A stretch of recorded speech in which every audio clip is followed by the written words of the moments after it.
Hey, what's up? I'm HypeHype. I play games, make games, and everything between. Today, I'm going to try to get a high score on Jump Sunshine, a game made with HypeHype. It's a new app currently on early access that lets you make and play games all on your mobile phone. After I get the high score, I'm going to break down and see how the game was made to help me and you learn more on how to make games within HypeHype. For more information, check out my previous videos or go to hypehype.com. We are going to play Jump Sunshine by Mr. Nick6868. If you like these kinds of videos, be sure to like, subscribe, and hit that bell icon for more notification as I make and play games with HypeHype. I have a score of 64 and the high score is by Choco Nut at 70.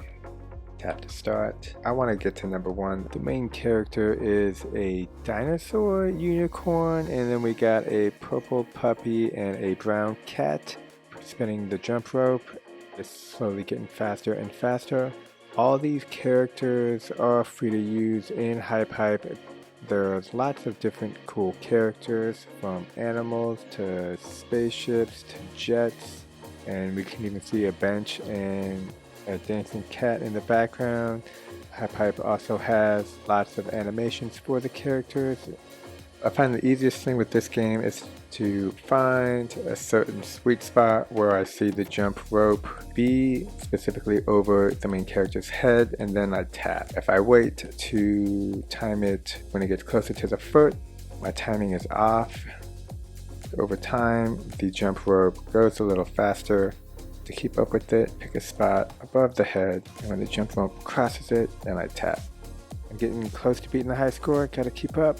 Another trick is to remember to keep breathing. We got a high score of 70. I am second place in the global. I'll take it. Let's hit the remix button and see how this game was made. Let's hit the logic on, zoom out a little bit. Got the scene, the people spinning the jump rope. They have no physics. And then we have this object, which looks to be a stretched out corner piece of sorts. And it looks like these are separate pieces. And down here we have the character. We got this object that looks to be 2 separate objects. Let's select this one, and this one has a collision trigger. So this collision trigger is set to green, and it has a toggle, a collision trigger, a broadcaster, and a particle effect. Let's see what this one is over here. This is also a collision trigger, and this has a compare a rigged animation. Let's see if we can see stand idle. So that's when the character lands on this, they stand idle. A particle effect and a sound, and on collision end, it looks like a set output of 0. This is a particle, and this is just smoke puff. Here we have the character. This arrow up indicates the force. Basic, set to dynamic object. Here's the visual. Rigged animation is to stand idle. Physics, dynamic. Force, looks like their execute pieces going. Force is 2.5, going up. Compare, okay, here we have value A as 1. Force executes, moving it up 2.5. Variable output is adding 1. Rigged animation is jump pose, and sound activation as well. I am still new to HypeHype. I'm trying to learn this all as I go. It looks like when the force is activated, it moves the character up. So when force is activated, it has a jump pose, and then there's sound. Let's see where the button for tap is for the character. Okay, we got the music, tropical fun. This looks like this is checking for the game over. Okay, if any of these objects are touched. Right now we're looking at the character, and this is the variable for the compare and the text leaderboard entry of 1. Okay, so that is where every jump gets 1 point. And this is the broadcast listener, listens for a fail. It looks like we got start and jump buttons over here. Object touch. Okay, object touch means if you touch anywhere, something happens. Let's go look at this right here. Object touch. We have red lines and gray lines. The red lines are active and the gray lines are passive. Let's take a look. We got a bunch going on here. This is the touch component of the game. Enabled, consume touch. Here we can see on touch, this gets enabled. Where does this go to? Oh, it enables itself. That's what this is right here. So output on off, this output is on. When we touch it, let's follow the gray compare line. There it is. From there, this gets set to enable, and this on touch sends out a compare, and that goes to the character, and this compare is probably where it tests to see if you hit the rope or not. So the rigged animation changes to jump pose. So this is where it tells the character to jump and be in a jump pose. When we touch, we get an output variable of 1. 1 is equal to 1, causing the character to jump.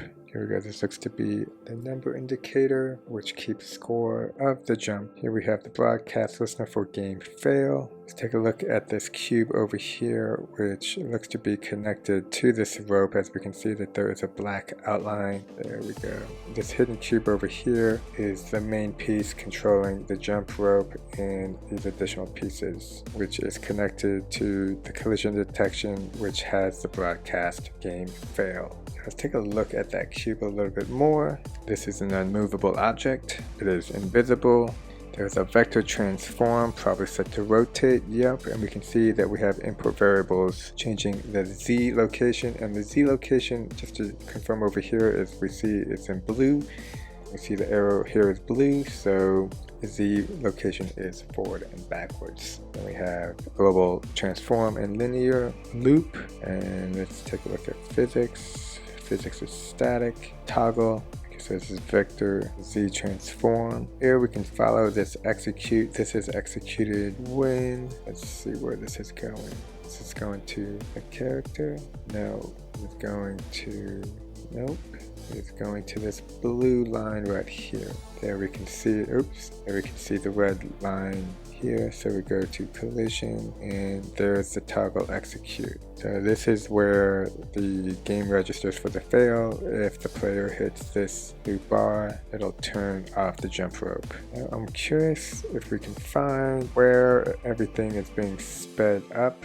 See what we got over here. We got some particle effects, the dust, some lighting, camera. So the spinning is happening here, and somehow it's slowly increasing. Okay, so here we have 2 input pieces, 2 red lines. Let's see what this one is. Interval. Okay, yeah, this is where everything is getting increased. First, let's see what variable is. Variable simple, value handler, execute the component, roll pass. It's the value forward, executes the component on start. Enabled allows the component to be executed. Output link this to component you want the variable to pass its value to. Value outputted value when executed. This is what's causing the jump rope to slowly increase over time. We can see the connection points. Over here is where object touch for the game mechanic is, causing the player to move up in the air, which has an output value of 5. Going over here, output value of 5, along with an interval. Okay, wow, look at all these pieces. Execute the value over here goes to the output value.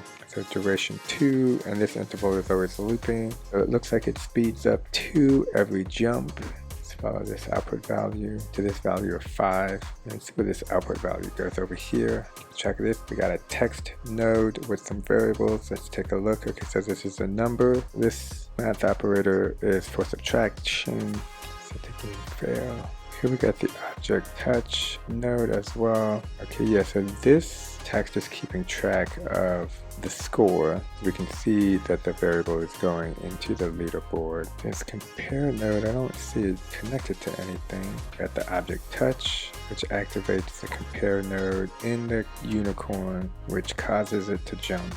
Back to this text. It's a broadcast listener for the game fail, and we got the variable output, the game end, the interval, and the text value. All of these signals causing the game to fail. Take a look at the interval. So I believe this is where the speed is slowly increasing, and we can see that it is connected to the invisible box over here. Let's go back over here. Vector transform. Yep. See, so this is the Z, and there's 2 connection points, this being one of them. The cool thing, sometimes you have to move around just to see where the object is going. It's important to know that whatever item is selected, those are the menu details you see on the right. And then you just have to follow the spaghetti trails. Here we go. Here's the value. And this is specifically for this Z variable. As we can see over here, this vector transform, follow that line. And this variable output has a new value that goes into here. And then it spits out a new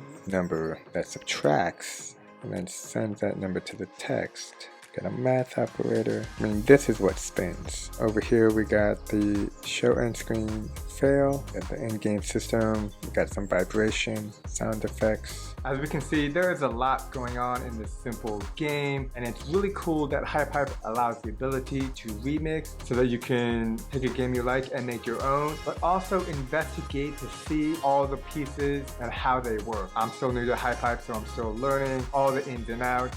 Learning is a process, but if it's for making and playing games, I'm down. If you like this kind of content, be sure to like and subscribe. For fun, I took a couple minutes and remixed this game in a Halloween style for HypeHype's Halloween Game Jam. So here it is, and until next time, stay safe out there and peace.